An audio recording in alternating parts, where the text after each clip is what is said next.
Simple. To make it swing, yeah.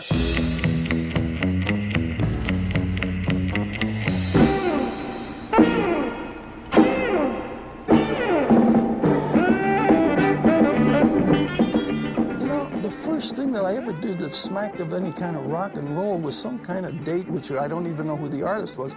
There wasn't a minor seventh chord in a bushel, you know, it was all pretty vanilla. So I knew something was different. At the time, I was doing the Ozzie and Harriet TV show. Then all of a sudden, you know, I'm doing the show, and then one day they come up with Jimmy Haskell comes up with Ricky Nelson says, we're doing this rock and roll stuff. I don't know what they're talking about. Just laid out a chord sheet and says, play behind Ricky Nelson. So pretty soon you ended up, we were starting to get involved in this.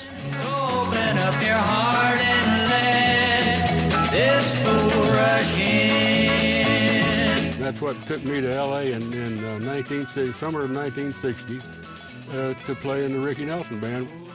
Working with those people like that was a perfect showcase for what would happen later, which I had no idea that I would ever be the session player.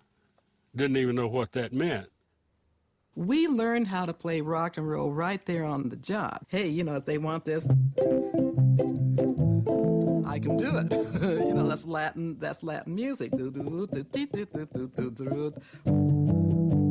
nothing, you know. You can do that all day long. There were some purists, like there is in every way of life. Some people will not compromise. Not that they couldn't, they wouldn't most of the time permit themselves to, you know, they felt that they were at a certain level and playing rock and roll was perhaps a little bit beneath them and they didn't want to get into it, whereas our guys, we welcomed the rock and roll. They didn't play that shit. They didn't know about it. They didn't like it.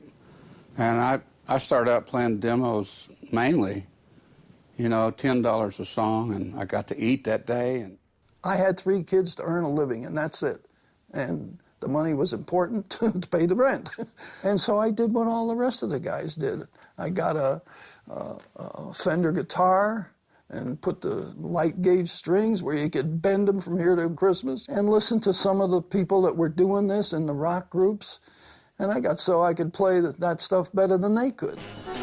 The very first call I had ever had at Disney, and we got there 11:45, and all the Blue Blazers were leaving. And we're all sitting there, and he makes a little speech about, ladies and gentlemen, we brought you in here because in this particular film, we're going to do a little, some of your rock and roll music. Your rock and roll music. Yeah, there's a little scene here, and we're going to show it to you. And it was a quick little scene. So he says, now we have all the music for you. It's there in front of you. And we're going to do this to what we call a click track. Like we didn't know anything was going on. We're going to run the click very slow so that you can all learn, study, and memorize this music. And then he said, Mary Ann, play the click much slower.